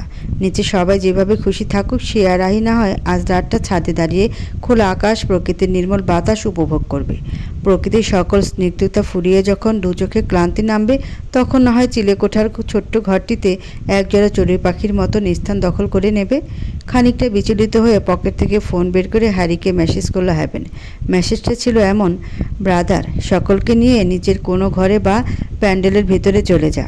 আর হ্যাঁ, যাওয়ার আগে অবশ্যই ছাদের দরজাটা বাড়ি থেকে লাগিয়ে যাবি, পারলে তালা মেরে দিয়ে যাস। সময় 10 মিনিট। 10 মিনিটের 1 সেকেন্ডও সময় যদি পার হয়, তাহলে শশীর সঙ্গে তোর বিয়ের উদ্যোগটা এবার আমিই নেব। হ্যারি মেসেজটা পাওয়ার ঠিক 10 মিনিটের মধ্যে পুরো ছাদ খালি হয়ে গেল। সেই সাথে ছাদের দরজা লাগিয়ে দিয়েও গেল। আর যাই হোক, বিয়ে শাদির প্রতি তার কোনো ইন্টারেস্ট নেই। তাছাড়া শশীর প্রতি তার ফিলিংসের ফও কাজ করে না। হ্যাভেনের কপালে শিফা যেমন শনি, তার কপালে শশী তেমন রবির মতন। তবে এই দুই বোনের যদি ছোট্ট আরেকটা বোন থাকতো, তাহলে সেটা অবশ্যই হীরার জন্য মঙ্গল হতো। যদিও এমন জঘন্য থ্রেটটা দিলেও ভাইয়ের কাজ সে করে দিত, হ্যারি তবুও থ্রেট দেওয়ার কারণে প্রচণ্ড সিরিয়াস হয়ে কাজটা কমপ্লিট করলো। এ নিয়ে শিফার প্রশ্নে শেষ ছিল না। সবাইকে ম্যানেজ করলো, এই একটা লেডিকে ম্যানেজ করতে তার বেশ বেগ পেতে হয়েছে। এত কিছু ঘটে গেল, অথচ এর কানাকড়িও টের পেল না আহি। সে রাতের আধারে প্রকৃতির নির্মল বাতাসের সঙ্গে মিলেমিশে একাকার হয়ে হ্যাভেনের পাশেই ছাদের কার্নিশে দাঁড়িয়ে আছে। অপেক্ষা করছে হ্যাভেনের থেকে জরুরি কথা শোনার জন্য। আর হ্যাভেন উদ্বিগ্ন মনে ভেবে যাচ্ছে ঠিক কোন টপিক নিয়ে কথা শুরু করবে। তুমি গাইতে পারো, আগে কখনো বলনি তো? আপনি বুঝি জানতে চেয়েছেন খুব? ভর্ৎসনা করে কথাটি বলে হ্যাভেনের দিকে আরও চোখে তাকালো আহি। হ্যাভেন স্থির দৃষ্টিতে তাকিয়ে বর্ডারের উপর বসিয়ে দুপাশে 2 হাত রাখল। ইদানিং হ্যাভেনের চাহনি বড্ড অসহনীয় লাগে আহির। এই অসহনীয়তা আগেও হতো, কিন্তু তা সহনশীল করে নিয়েছিল। যেদিন থেকে সে ও বাড়ি ত্যাগ করেছে, হ্যাভেনকে ত্যাগ করেছে, সেদিনের পর থেকে হ্যাভেনের দৃষ্টিজোড়ায় খুঁজে পায় গভীরতা। যে গভীরতার অন্ত তার জানা নেই। এখন জানতে চাই, বলো, আর কি পারো তুমি? আর কি করতে ভালো লাগে তোমার? এটাই আপনার জরুরি কথা? প্রশ্নটি করে পেছনে তাকালো আহি। দেখলো পুরো ছাদটাই ফাঁকা। নিচে বিছানো পাটিটা নেই, এমনকি একটা চেয়ার অবধিও নেই। ভ্রু কুঁচকে সচকিত হয়ে আহি বলল, এ কি, ওরা সব কোথায়? আল্লাহ, আমি কথার তালে এত সময় পার করে দিয়েছি, আর আপনি তো ভারী অসভ্য। এত সময় ধরে বকবক করছেন, একটাবার বললেন না তো ওরা চলে যাচ্ছে? আর ওরাও বাকি আমায় একা ফেলে চলে গেল। একা কোথায়? আমি আছি তো। আপনি আছেন কই? আমি তো দেখতে পাচ্ছি না। বলেই এদিক সেদিক তাকিয়ে চলে যাওয়ার জন্য পা বাড়ালো আহি। হ্যাভেন হুড়মুড়িয়ে উঠে আহির সামনে দাঁড়ালো। বলল, ওরা নিচে আড্ডা দিচ্ছে হয়তো, তুমি কিছু সময় এখানে থেকে যাও প্লিজ। আমার সঙ্গে একটু সময় কাটাও, ভালো লাগবে। আমার অনেক কথা আছে, থেকে যাও প্লিজ। হ্যাভেনের অমন কাতর আবেদনে নম্র হলো আহি। বলল, আচ্ছা, তবে বেশি সময় কিন্তু থাকবো না। ওকে বলে মৃদু হাসলো হ্যাভেন, অথচ মনে তার তীব্র উত্তেজনা কাজ করছে। আহি নম্র ভনিতায় আবারও বর্ডারের কাছে ঘেঁষে দাঁড়িয়ে আকাশের দিকে চেয়ে বলল, বোধ হয় বৃষ্টি হবে, আজ আকাশে চাঁদ নেই, মেঘে ঢাকা পড়ে গেছে, বাতাসেও কেমন হিম অনুভূত হচ্ছে। আহির কথায় পাত্তা না দিয়ে তার অতি নিকটে পাশে দাঁড়িয়ে হ্যাভেন বলল, তোমায় পার্পেল কালারে অসাধারণ লাগে। অনলাইন থেকে নিজে পছন্দ করে কিনেছি সবটা। ফার্স্টে বেশ চিন্তিত ছিলাম তুমি অ্যাকসেপ্ট করবে কি না, কিন্তু নানমণি ইজ গ্রেট। নানমণি না বলে কিছুই অ্যাকসেপ্ট করতাম না। অ্যাকসেপ্ট করেছেন বলে ধন্যবাদ আপনাকে। আপনাকে ধন্যবাদ দিব এই জন্যই যে 2 বছর একসাথে থাকার মান রেখেছেন আমার পরিহিত পোশাকের মাপ জেনে এবং মনে রেখে। হাজব্যান্ড আমি তোমার। তোমার ছোটোখাটো বিষয় থেকে শুরু করে সব বিষয় সম্পর্কে জ্ঞান থাকা আমার কর্তব্য। ঘাড় গড়িয়ে হ্যাভেনের দিকে দৃঢ় দৃষ্টিতে তাকালো আই এবং দৃঢ় কণ্ঠে বলল, এত গর্বিত হচ্ছেন কেন আপনি? এখানে গর্বিত হওয়ার কিছু দেখতে পাচ্ছি না। 2 বছর আমাকে ব্যবহার করেছেন, অথচ আমার ব্যবহৃত বড় কাপড় থেকে শুরু করে ছোট কাপড়গুলোরও সাইজ জানবেন না। নারীর অন্তর্বাসের সাইজ জানাটা গর্বের বিষয় নয়, বরং নারীর মনের প্রগাঢ়তা বোঝাই গর্বের বিষয়। খানিকটা বিরক্ত হলো হ্যাভেন। দীর্ঘ এক শ্বাস ছেড়ে বলল, একটু মিষ্টি করে কথা বলতে পারো না? ইচ্ছে করে না। ওকে ফাইন, তুমি চুপ থাকো, আমি বলি। ও আচ্ছা তাই, তা আমি জেগে স্বপ্ন দেখব না ঘুমিয়ে? মানে হলো দ্য গ্রেট হ্যাভেন তালুকদার মিষ্টি ভাষায় কথা বলবে, তা আমায় বিশ্বাস করতে হবে? ইয়েস, করতে হবে। আহির দিকে খানিকটা ঝুঁকে কথাটি বলল হ্যাভেন।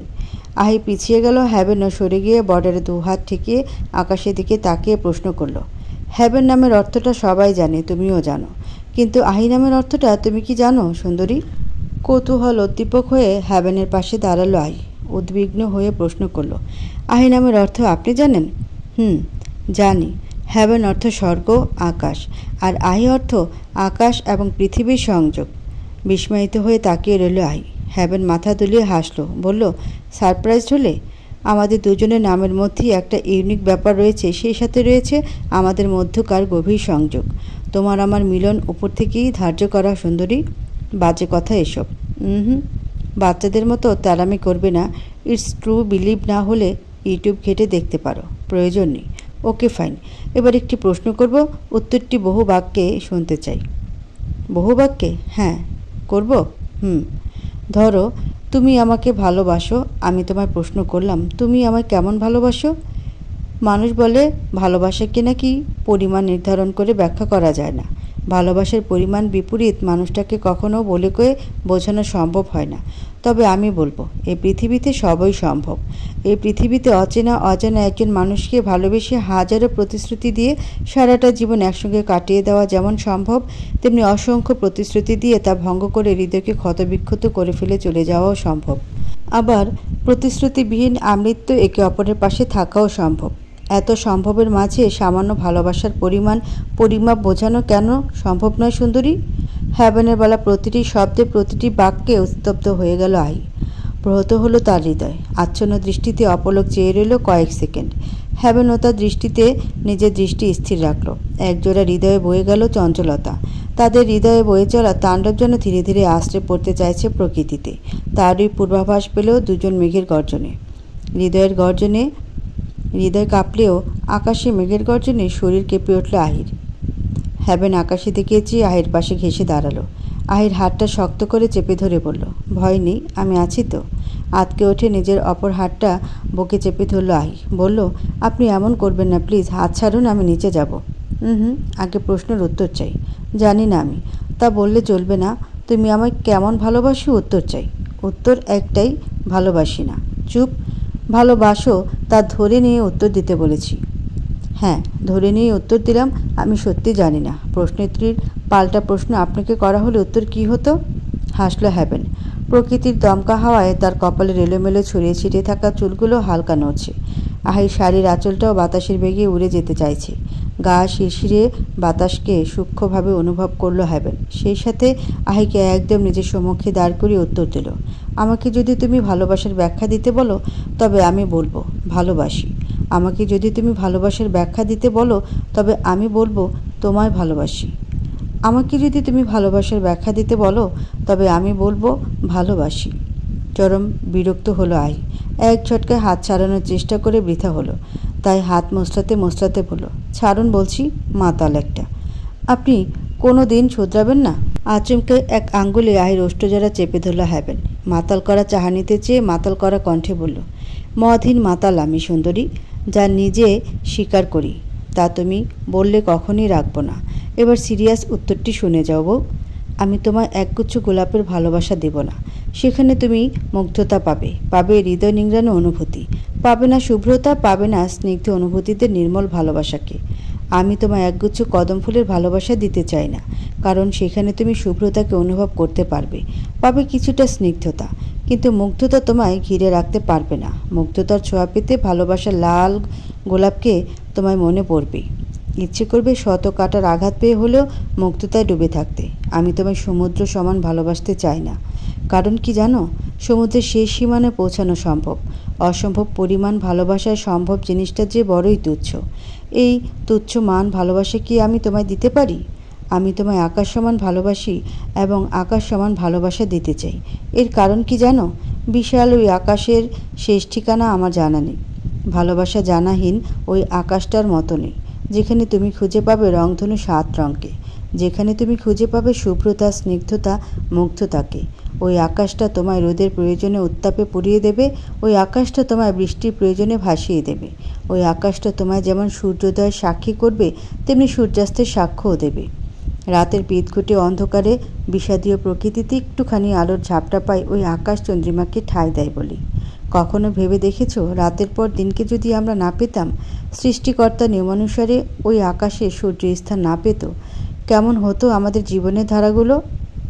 আমাদের হাসি, কান্না, মান, অভিমান, ঘৃণা, ভালো লাগা, ভালোবাসা, প্রত্যক্ষ হোক বা পরোক্ষ, সবটাই যেন ওই আকাশে বিদ্যমান। তাহলে আমার ভালোবাসা কেন হবে দুনিয়া জুড়ে বিষয়বস্তুকে ঘিরে? আমি একবার বলবো, 1000 বার বলবো, চিৎকার করে বলবো, আমি তোমায় ওই আকাশ সমান ভালোবাসি সুন্দরী। আহি রোস্টে চেপে রাখা আঙ্গুলটি সরিয়ে নিয়েছি অনেকক্ষণ হলো। হ্যাভেন অনেকটা চিৎকার করে শেষ বাক্যগুলো জ্ঞাপন করলো। আহির পুরো শরীর কম্পনরত অবস্থায় ঠায় দাঁড়িয়ে আছে, কাঁপছে তার হার্ট শেপ কোমল ওষ্ঠজোড়াও। হ্যাভেন আহির সে ওষ্ঠজোড়ায় তাকিয়ে কাটিয়ে দিল কয়েক পল। তারপর আবার আহির সম্মুখে দাঁড়িয়ে আহির চোয়াল জোড়া 2 হাতের আঁচলে নিয়ে মোহনীয় কণ্ঠে বলল, কাঁদছো কেন সুন্দরী? ভালোবাসো আমায়? ফুপিয়ে কেঁদে উঠল আহি। বলল, আপনি খুব খারাপ হ্যাভেন, আপনি শুধু কাঁদাতেই পারেন। আপনি আমার জীবনের রিয়েল ভিলেন। হিরো হওয়ার চেষ্টা করলেও কাঁদিয়ে ফেলেন আমায়। ভিলেনরা কখনো হিরো হতে পারে না। ভ্যাবাচাকা খেয়ে তাকিয়ে রইল হ্যাভেন। আহি দৃষ্টি নত করে অশ্রু বিসর্জন দিয়ে ঝাপসা দৃষ্টিতে তাকালো হ্যাভেনের দিকে। নিচের ওষ্ঠ ফুলিয়ে আবারও বলল, এভাবে তাকাবেন না। আপনি ভালোবাসার ব্যাখ্যা যাই দিন না কেন, সবটাই আমার থেকে ধার করে নিয়েছেন। হোয়াট? আপনি যখন আমাকে প্রশ্ন করলেন কেমন ভালোবাসি, আমি বললাম জানি না। আর আপনি দুনিয়া জুড়ে বিশ্লেষণ করে শেষ উত্তর জানি নাই দিলেন। আকাশের শেষ ঠিকানা আপনি জানেন না, জানাহীন আকাশটার মতন ভালোবাসি বলেছেন। অর্থাৎ উত্তর একই, আপনি শুধু ঘুরিয়েছেন, পেঁচিয়েছেন। তাই আমি সঠিক এবং আমিই জিতেছি। 2 হাতের বুড়ো আঙ্গুল দিয়ে অস্ত্রসিক্ত চোয়াল মুছতে মুছতে মুচকি হাসলে হ্যাভেন। বলল, তুমি সূত্র দিয়েছ আর আমি প্রমাণ করেছি। একে অপরের পাশে থেকে একে অপরকে সাহায্য করে স্বামী স্ত্রীর ধর্ম। দুজনের কথোপকথনের মাঝে ঝিরিঝিরি বৃষ্টি নামতে শুরু করলো, সেই সাথে বাতাসে প্রবল বেগ। আহি সচকিত হয়ে বলল, বৃষ্টি পড়ছে, চলো নিচে যাই, উফ ভিজে যাচ্ছি। বলে হ্যাভেনের হাত ছাড়িয়ে ছুটে দরজার কাছে গিয়ে দরজা টানতে শুরু করলো এবং উচ্চ কণ্ঠে বলতে শুরু করলো, দরজা তো খুলছে না হ্যাভেন, এখন কি হবে? কে লাগালো? আল্লাহ, আপনি প্লিজ এদিকে আসুন, প্লিজ কাউকে ফোন করুন। গুটি গুটি পায়ে হ্যাভেন এগিয়ে গেল আহির দিকে। সেই সময় পকেটে থাকা ফোনটা কৌশলে অফ করে দিল। আহির পাশে দাঁড়িয়ে সেও দরজা টান দিয়ে বলল, কাজটা নিশ্চয়ই ওই বিচ্ছুদের। ভিজে যাচ্ছ আহি, এদিকে এসো আমার সঙ্গে। কি বলছেন আপনি? হ্যারিকে ফোন দিন প্লিজ। ওকে বলেই হ্যাভেন ফোন বের করে আহির সামনে ধরে বলল, আহি, ফোনের চার্জ নিয়ে অফ হয়ে গেছে। আল্লাহ মাবুদ, এখন কি করব আমরা? আহি কথাটা বলতেই বিকট শব্দে বজ্রপাত ঘটল। হয়তো খুব কাছে বজ্রপাতটি হয়েছে। ভয়ে আহি 2 কান চেপে ধরেছে, বুক হাত পা কাঁপছে অনবরত। হ্যাভেন তৎক্ষণাৎ আহিকে জড়িয়ে ধরে তাকে নিয়ে এক পা করে চিলেকোঠার ঘরে ঢুকে পড়ল। কারেন্ট চলে যাওয়াতে পুরো ছাদসহ চিলেকোঠার ঘর অন্ধকারাচ্ছন্ন হয়ে আছে। কোনো মতে হাতড়িয়ে আহিকে নিয়ে এগিয়ে যাচ্ছে হ্যাভেন। আহি ভয়ে কাচুমাচু হয়ে কাপা গলায় প্রশ্ন করল, কোথায় যাচ্ছেন? এমন অন্ধকার কেন? ছাড়ুন আমায়। ঝুম বৃষ্টির শব্দের পাশাপাশি দুজন নরনারীর ঘন নিঃশ্বাসের তীব্র শব্দে চিলেকোঠার ছোট্ট ঘরটি মুখরিত হয়ে উঠল। জোরপূর্বক হ্যাভেন থেকে নিজেকে ছাড়িয়ে সোজা হয়ে দাঁড়ালো আহি। অন্ধকার আশেপাশে হাত দিয়ে নিজেদের অবস্থান বোঝার চেষ্টা করার ক্ষণে মাগো বলে চিৎকার করে উঠল। আঁতকে উঠল হ্যাভেন, সেই সাথে মেজাজ বিগড়ে গেল তার। আলগা মাতব্বরি দেখিয়ে বড়সড় আঘাত পেয়ে মা করবে, তবুও তেজ কমবে না। বিড়বিড় করে কথাটি বলেই আহির মৃদু আর্তনাদ কান পেতে শুনে তার দিকে হাত বাড়িয়ে সর্বস্ব শক্তি খাটিয়ে টেনে হিঁচড়ে নিজের কাছে জব্দ করে মেঝেতে বসে পড়ল। সত্য কখনো চাপা থাকে না, প্রকাশ পায় একদিন। তখন কারোর আসে সুদিন, কারো আসে দুর্দিন। সুদিনের আয়োজন করতে গিয়ে বোধহয় দুর্দিনের সম্মুখীন হলো হ্যাভেন।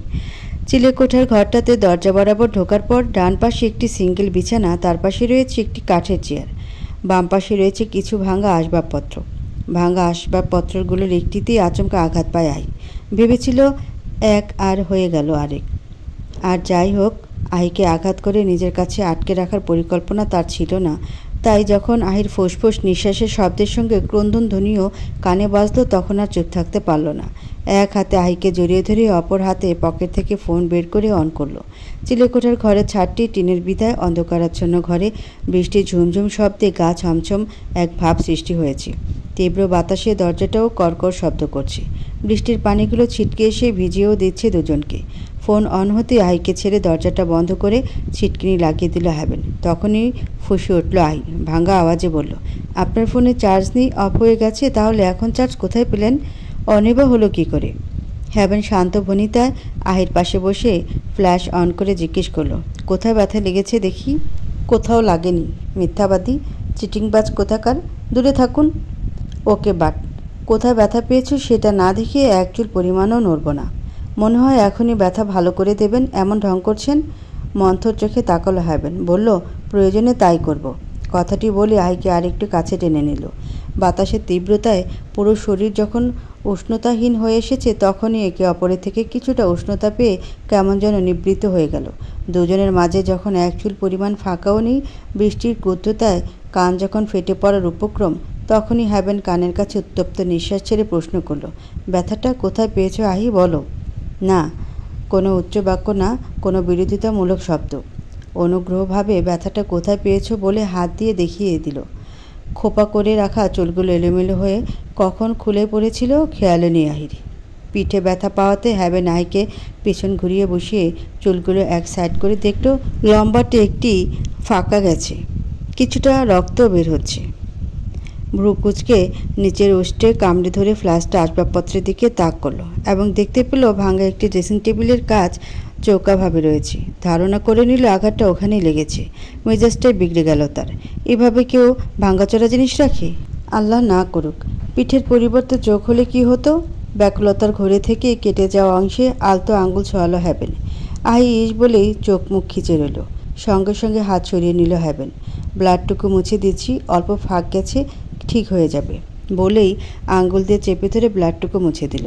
দাঁতের দাঁত কেটে রইল আহি। হ্যাভেনের হাত সরিয়ে দিয়ে অনুরোধ করে বলল, দেখুন আমার লাগছে, আপনি ইচ্ছে করে ব্যথা দেবেন না। মানুষকে আঘাত করার চিন্তা বাদ দিয়ে আঘাত সারিয়ে তোলার চিন্তা করা উচিত।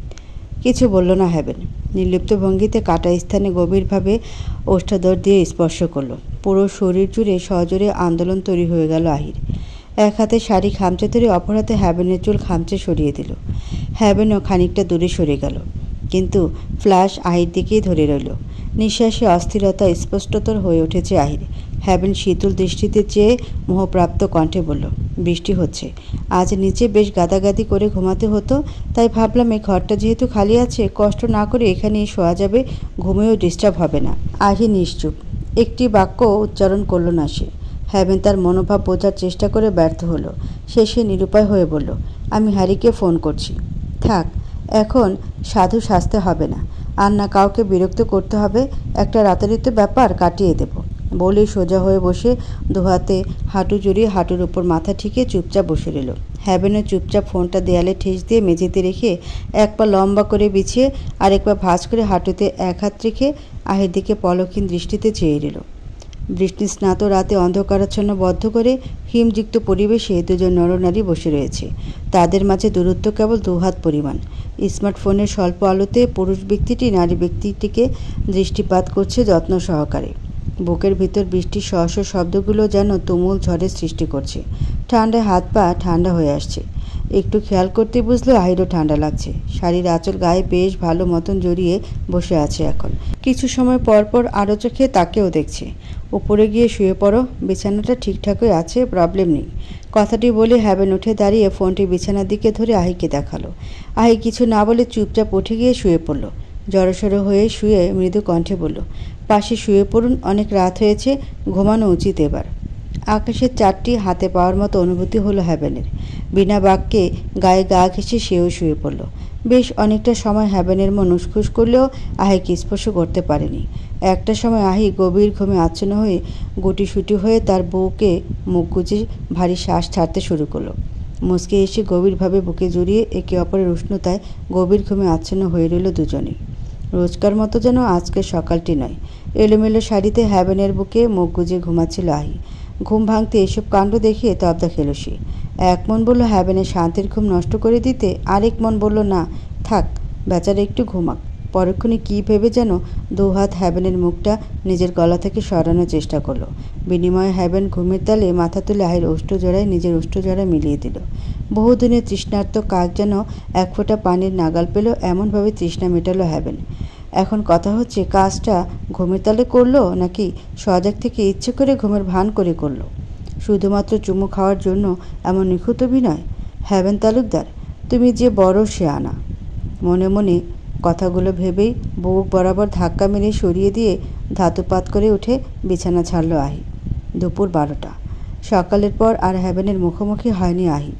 এদিকে টেনশনে হ্যাভেনের অবস্থা বেশ নাজেহাল। বউ ভাতের অনুষ্ঠানের জন্য রেডি হচ্ছে সকলেই। আহিকেও রেডি হতে দেখে এসেছে। এত বড় অনুষ্ঠানের আয়োজন, সেখানে হরেক রকমের মানুষজন থাকবে। সুন্দরী বউ থাকলে একটু ভয়ে ডর হওয়াটাই স্বাভাবিক। তার বউয়ের কাছে ঘেঁষার সাহস কারো হবে না, কিন্তু সে চায় বউটা সর্বক্ষণ তার পাশে থাকুক। এত মানুষের মাঝে কার সাথে না কার সাথে কোন গাড়িতে যাবে কে জানে। ভাবতেই কপাল বেয়ে ঘাম ধরতে শুরু করলো। কী করবে না করবে ভাবতে ভাবতে নানুমণির কথা মাথায় এলো এবং দ্রুত চলে গেল নানুমণির ঘরে। সেখানে তাদের কী কথোপকথন হলো শুধু তারাই জানে। কিন্তু 5 মিনিট বাদেই আহিকে হিয়া জানালো নানুমণির জরুরি তলব করেছে। নানুমণির ঘরে ঢুকতে হ্যাভেনের মুখোমুখি হলো আহি। স্থির হয়ে দাঁড়িয়ে পড়ল দুজনেই।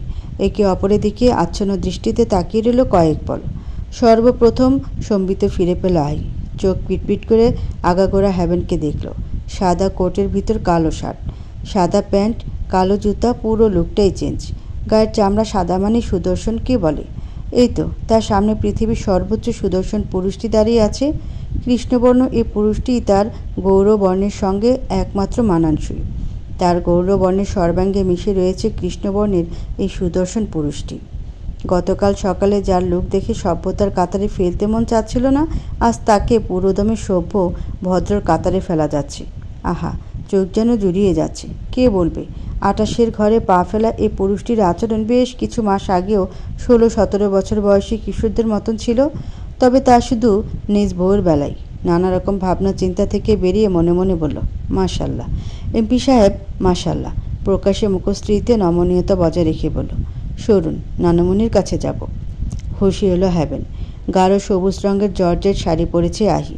হাতে কানে গলায় নাকে সর্বত্র স্বর্ণের অলঙ্কারে সজ্জিত রয়েছে সে। চুলগুলো খোপা করে খোপায় তাজা রজনীগন্ধার গাছড়া লাগিয়েছে। সে গাছড়ার ঘ্রাণে মাথা ঘুরে যাচ্ছে কেমন। শীতে বরাবর ছোট্ট একটি টিকলি, তার খানিকটা নিচে গাঢ় সবুজ রঙের একটি টিপ।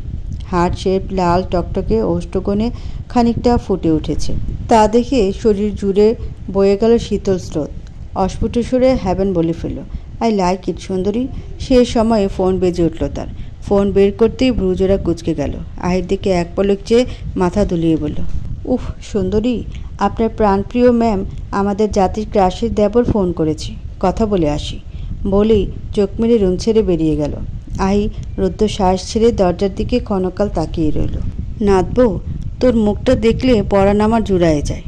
আমার হাবু জীবনে ভালো কাজ মন্দ কাজ যাই করুক না কেন, তোরে বিয়া করার মতো ভালো কাজ একটাও করে নেই, কিন্তু তোরে বিয়া করার উপায়টা একবারে মন্দ হয়েছে। আহির দুহাত নিজের দু হাতের মুঠোয় নিয়ে নানামণি কথাটা বলতে ঈষৎ হাসলো। আহি বলল, নাতির প্রশংসা করছেন সে না হয় বুঝলাম, আপনার শরীর কেমন আছে? হাঁটাচলা করতে কি অনেক বেশি সমস্যা হচ্ছে? তা একটু হয় রে বাবু, তগর মতন কি আর এখন চলতে ফিরতে পারমো? কিছু বলল না, শুধু ভাবল মানব জীবনের চিরধারিত পরিবর্তনগুলোর কথা। সামনের এই বৃদ্ধাও একসময় তারই মতন অনায়াসগম্য চলাফেরা করতে পারত, অথচ তার চলাচলের জন্য নির্ভর করতে হয় কোনো মানুষ অথবা লাঠির উপর। মানুষ এক অদ্ভুত প্রাণীই বটে, যাদের জীবনের শুরুতেও সাপোর্ট সিস্টেমের প্রয়োজন হয় এবং শীর্ষ, অথচ মাঝের সময়টা তারা কতই না দাম্ভিকতাকে বরণ করে জীবন কাটায়। মনে রাখি না তাদের জীবনের শুরুটা কিভাবে হয়েছে এবং শেষ জীবনের পরিণতিটা কি হবে। দীর্ঘশ্বাস ছেড়ে নানামণির দিকে তাকালো আহি, জিজ্ঞেস করলো, একটু পরেই বোধ হয় আমাদের সকলকে বের হতে হবে? আহির কথাটা শুনে নানামণি তার হাত ছেড়ে বালিশে পিঠ ঠেকিয়ে বসলো। আহি তার পাশেই বসে আছে। নানামণি ইশারা করতে আবারও এক হাত বাড়িয়ে দিল আহি। নানামণি মুসকি মুসকি হেসে আহি সে হাতটি আবারও মুঠোবন্দি করে নিল। নানামণির হাসিটা দারুণ লাগে আহির। কোথাও যেন হ্যাভেনের সঙ্গে এই হাসিটার বড্ড মিল পাশে। হাসির সাথে যেন একগাদা দুষ্টুমি মিশে থাকে। সাদা সোনালি পাড়ের পাতলা সুতি কাপড় পরিহিত নানামণিকে দেখলেই ভেতর থেকে স্নিগ্ধ শুভ্র এক অনুভূতি আসে। লালচে ফর্সা শরীরটা ঝুলে ঝুলে কেমন ভাঁজ পড়েছে। মাথার সবগুলো চুলে সাদা, তীক্ষ্ণ দৃষ্টিতে তাকিয়ে একটি কাঁচা চুলও পাওয়া যাবে না। বয়স হয়েছে মানুষটার, বাহ্যিক সকল পরিবর্তনই বৃদ্ধার খাতায় নাম লিখিয়েছে। তবে এই মুহূর্তে মানবজাতির আশ্চর্য এক সৌন্দর্য আবিষ্কার করল আহি, যেটি কেবল বৃদ্ধদের এবং শিশুদের মাঝেই পরিলক্ষিত হয়। একটি শিশু বাচ্চার হাসির সৌন্দর্য যেমন অদৃষ্টপূর্ব হয়ে থাকে, ঠিক তেমনই একজন বৃদ্ধর হাসিও অদৃষ্টপূর্ব হয়। তাদের মুখে যখন হাসি ফুটে তখন শুধু তারা হাসে না, তাদের আশেপাশের সমস্ত কিছু যেন হেসে ওঠে। প্রকৃতিতে বয়ে যায় হাস্যোজ্জ্বল আবহাওয়া। শিশু এবং বৃদ্ধদের মাঝে এক অপরূপ সৌন্দর্যকে আবিষ্কার করে ফেলল আহি। না জানি এমন আরও কত শত সৌন্দর্য আবিষ্কার করা যাবে শিশু এবং বৃদ্ধদের সান্নিধ্য পেলে। একটা কথা রাখবি নাথবউ? আচমকে পুরো ঘর জুড়ে থমথমে এক পরিবেশের সৃষ্টি হলো। থতমত খেয়ে যাওয়া কণ্ঠে আহি বলল, এইভাবে বলছেন কেন নানু? আপনি বলুন না কি বলবেন, আমি অবশ্যই রাখার চেষ্টা করব। বাবু, তুই বউ মানুষ, হাবুর জন্যই এখানে সবার সাথে তোর সম্পর্ক তৈরি হয়েছে। আজ রিদির শ্বশুর ঘরে যাইতাছস, হাবু তোরে ওর সাথে যাবার কয়। ওর গাড়িতে যাবি, একসাথে থাকবি, আবার একসাথে আয়সা পড়বি। আপনার নাতি এসব বলতে শিখিয়ে দিয়েছে আপনাকে, তাই না নানু? হাবুই কইয়া গেছে, কিন্তু আমারও কথা আছে, যেখানে যাবি ওইখানে মানুষের গিজ গিজ করব। তুই হিয়াগোর সাথে থাকবি, কিন্তু যাবি হাবুর সাথে, আসবিও হাবুর সাথে। আমার সমস্যা নেই, কিন্তু হিয়াদের সঙ্গেও সমস্যা হতো না। হাবু চায় তোর কোনো সমস্যা না হোক। এত বিশিষ্টতার প্রয়োজন ছিল না নানু। শোন মেয়ে, এত ঢং ধরিস না। কেউ যদি তোরে বিশেষ করে রাখবার চায়, কারো কাছে যদি তুই বিশেষত মানুষ হয়ে থাকিস, তাহলে এইটা তোর জন্যই ভালো রে। আমি সাধারণভাবেই থাকতে চাই, স্বাচ্ছন্দ্য বোধ করি। তোর কপালে সাধারণ নাই ববু, তোর অধিপতি যে অসাধারণ। কিছু বলল না আই, মাথা নিচু করে বসে রইল। নানামণি আয় নিশ্চুপ থাকাকে পছন্দ করলেন না, তাই আবারও বললেন, ভাবছিলাম কথাগুলো বিয়ের ঝামেলা চুকে গেলেই কমো। তোরে আলাদা ডাইকা কথাও বলবার চাইছি, আর সুযোগই পাইনি। আমার একটা কথা বলবি? উদ্বিগ্ন চোখে তাকিয়ে রইল আই। নানামণি এক ঢোক গিলে কাপা কণ্ঠে জিজ্ঞেস করল, তুই আমার হাবুরে ছাইরা যাওয়ার মতলব করছিলি শুনছি, কিন্তু হে মতলব কি এখনও অটল রয়েছে? সত্যি কইরা কবি বাবু, এই বুড়িরে মিথ্যা কইস না। নানামণির মুঠোবন্দি থেকে একটি হাত উঠিয়ে নানামণির হাতের উপর রেখে আশ্বস্ত করল আহি। বলল, চিন্তা করবেন না নানু, বিচ্ছেদ যদি ঘটারই হতো তাহলে হয়তো আজ আমি এখানে এভাবে থাকতাম না। তাহলে তোরা আলাদা থাকোস কে বাবু? স্বামী স্ত্রীর মধ্যে এত দূরত্ব যে ভালো না। কাছে যাওয়ার জন্য কখনো কখনো দূরে যেতে হয় নানু। এই রঙ্গলীলা আমারে কইয়া লাভ নাই, আমি অত কিছু বুঝি না। তাই বইলে আবার ভাবিস না জামাই বউয়ের সম্পর্ক বুঝি না। তাই যদি হইতো 3-3টা পোলাপানের মা হইতাম না, এতগুলা নাতির নাতির মুখও দেখবার পাইতাম না। মিটে মিটে হাসতে লাগলো আহি। বলল, হ্যাঁ বুঝিনি তো নানমণি, আমাদের নানা সাহেবকে খুব ভালো বুঝতো, খুব ভালো সেবা শুশ্রূষাও দিত। তা তো দিতামই রে বোন, বিয়ের পর 3 বাচ্চার জন্মের সময় 2-1 দিন বাদে মানুষটারে ছাড়া একদিনও কাটায়নি। সারাদিন সকল ছোটাছুটি শেষ কইরা রাতের আধারে ঠিক জড়াজড়ি কইরা ঘুমাইছি।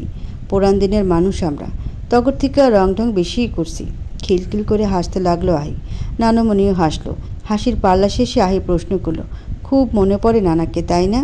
তা তো পড়বই। আমি কি তোর মতো পাষাণ নাকি? মনটা খারাপ হয়ে গেল আহির। পরক্ষণেই থমথমে গলায় বলল, আপনি কি জানেন না উনি আমার সাথে কি কি করেছে? তবুও তো আমি ওনাকে একেবারে ছেড়ে যাইনি। শুধু দূরে থেকে বোঝাচ্ছি হারানোর যন্ত্রণাটা কি, বোঝাচ্ছি ভালোবাসা কাকে বলে, সম্পর্ক কাকে বলে, ভালোবাসার সম্মানবোধ কতটা জরুরি, বিয়ে মানে কি, একটা বিয়ের সম্পর্ক কেমন হওয়া উচিত, এটা ওনার কাছ থেকে বোঝাতে অক্ষম হলেও দূরে গিয়ে কিছুটা হলেও হয়তো সক্ষম হয়েছি। সেই সাথে ওনার মনের অসুখটাকেও দূর করতে সহায়তা করছি, যাতে আর কোনো অসুখ আমাদের স্পর্শ করতে না পারে। যে মানুষটা রূপসাকে এক সমুদ্র ভালোবাসা দিয়ে ছলনার শিকার হয়েছে, সে মানুষটা এক আকাশ ভালোবাসা অবশ্যই গ্রহণ করতে পারবে। মাথা দুলিয়ে হাসলো নানুমণি। আহিও আশ্চর্য হয়ে হেসে ফেলল। সত্যি হ্যাভেনের সঙ্গে নানুমণির অনেক কিছুরই মিল রয়েছে। নানুমণি এক পর্যায়ে হাসি থামিয়ে বলল, বিয়ের সম্পর্কটা আল্লাহর তরফ থেকেই কবুল হয়, বুঝছো বুবু? আর যদি হাবুর সাথে বিয়ে না হইয়া অন্য পোলার সাথে বিয়ে হইতো, সেই পোলা যদি মদখোর, গাঁজাখোর, মাইয়াখোর হইতো, তুই শৈবার না পাইরা তালাকনামা পাঠাইতি, এটাতে কোনো ভুল হইতো না। আমার হাবু যখন তোরে জোর করে বিয়ে করলো, বিয়ের পর নাকি মারধরও করছে কয়দিন, তখন তুই যদি ওরে ছাড়তি, শুনছিলাম গেছি লিগা, তখনই যদি যাইতি, এতে তোর দোষ হইতো না। কিন্তু এমন এক সময় তুই যাবার চাইলি ওর থিকা, যা খুব খারাপ দেখাইছে। পুরানো যুগ থেকেই শুনছি মেয়ে মানুষের একটু নত হইয়া থাকুন লাগে। সেইখানে যদি কোনো নারীর কাছে পুরুষ নত হয়, তখন সেটা তো সে নারীর সৌভাগ্য। এমন সৌভাগ্য কয়জনরে হয়? এমন সৌভাগ্য তুই পায়ে ঠেলা দিস না। আমার হাবুর মনটা মেলা ভালা, রাগ সামাল দিতে পারে না, জিদটা একটু বেশি। তাই বলে হাবুর মনটা কিন্তু খুবই ভালা। যা পাগলামি তোর সাথে করছে, এর কারণটাও তুই জানোস, অনুচিত করছে তোর সাথে। শেষে অনুতপ্ত হইয়া নিজেরে কষ্টও দিছে। নিজের থেকে বেশি কষ্ট কেউ দিতে পারে না বুবু। মাথা নাড়ালো আহি।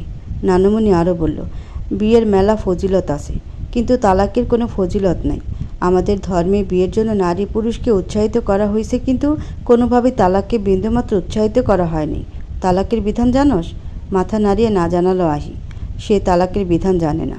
নানুমণি বলল, তালাকের বিধান হচ্ছে নিরুপায়ের উপায় মাত্র।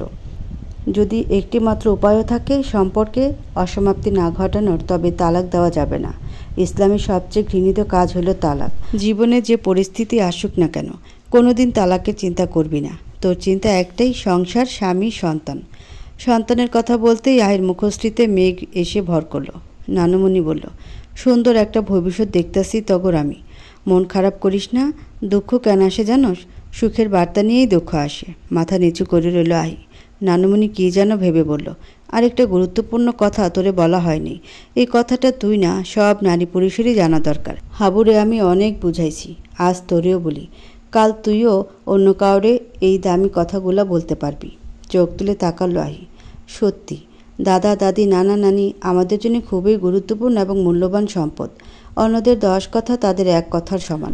নানুমণির কথাগুলো খুবই মূল্যবান, তাই মনোযোগ দিয়ে সবটা শুনছে সে। নানুমণিও পরম যত্ন সহকারে বোঝাচ্ছে আইকে, যাতে তার হাবু আর তার বউয়ের সম্পর্কটা অনেক বেশি মজবুত হয়। নানুমণি বলল, আমাদের নবী কি বলছে জানোস? রাসূলুল্লাহ সাল্লাল্লাহু আলাইহি সাল্লাম বলেছেন, আমাদের আল্লাহ তাআলা তালাকের চেয়ে অধিক ঘৃণ্য কোনো জিনিস হালাল করেননি। তালাকের ভয়াবহতা সম্পর্কে হযরত আলী রাদিয়াল্লাহু আনহুর বর্ণনা এসেছে, প্রিয় নবী সাল্লাল্লাহু আলাইহি ওয়াসাল্লাম বলেছেন, তোমরা বিয়ে করো কিন্তু তালাক দিও না, কেননা তালাক দিলে তার দরুন আল্লাহর আরশ কেঁপে ওঠে। একটু থেমে আবারও বলল, দাম্পত্য জীবনের ভারসাম্যতা বজায় রাখতে প্রিয় নবী সাল্লাল্লাহু আলাইহি ওয়াসাল্লাম ঘোষণা করেন, তোমরা বিয়ে করো কিন্তু তালাক দিও না, কেননা আল্লাহ তাআলা সেই সব নারী স্ত্রীকে পছন্দ করেন না যারা নিত্য নতুন বিয়ে করে স্বাদ গ্রহণ করতে অভ্যস্ত। নানুমণিকে শক্ত করে জড়িয়ে ধরল আহি। বলল, আপনি অনেক বেশি চিন্তা করছেন। আপনার হাবুকে যে অল্পখানি দুঃখ আমি দিচ্ছি, এর চেয়ে 1000 গুণ বেশি সুখ সে পাবে। শেষ আরেকটা কথা শোন বুবু, আমার হাবুর মনটা খুব ভালো। আমার হাবুর উপর তুই আর কোনো ক্ষোভ রাখিস না। আমার হাবু তোরে অনেক ভালোবাসে। নানমণি রুম থেকে বের হওয়া মাত্রই অকস্মাৎ আয়ের হাত টেনে সদর দরজার দিকে যেতে থাকলো হ্যাভেন। আহি চেঁচিয়ে উঠল, আরে করছেন কি? আমি আপনার সঙ্গে যাব, তার আগে আমার ফোন আর পার্স তো আনতে দেন। অদ্ভুত, ভালো লাগে না সবসময় এই গাজরি। হ্যাভেন চোখে মুখে গম্ভীরতা ফুটিয়ে তুলে আহিকে টেনে নিয়ে সোজা গাড়ির পেছন সাইডে বসিয়ে দিল আহিকে। ডোর লক করে অপর পাশের ডোর খুলে নিজেও বসে পড়ল এবং সঙ্গে সঙ্গেই তমাল গাড়ি স্টার্ট দিল। হতবাকাই হ্যাভেনের দিকে চোখ কটমট করে তাকালো। বিনিময়ে হ্যাভেন স্থির দৃষ্টিতে কিছুক্ষণ তাকিয়ে রইল। ক্ষণকাল সময় নিয়ে নম্র গলায় বলল, আমরা ঢাকা ব্যাক করছি। মানে? আপনার কি মাথা খারাপ? আমার জামা কাপড় প্রয়োজনীয় কত জিনিস রয়েছে জানেন? এভাবে বলা নেই কওয়া নেই টেনে হিসড়ে ঢাকা নিয়ে যাওয়ার মানে কি? প্রচণ্ড চেঁচিয়ে কথাগুলো বলতেই এক আঙ্গুলে আয়ের ওষ্ঠজোড়া চেপে ধরল হ্যাভেন। গভীর দৃষ্টিতে তাকিয়ে গভীর এক নিঃশ্বাস ছেড়ে মলিন কণ্ঠে বলল, সাবা ম্যাম আর নেই।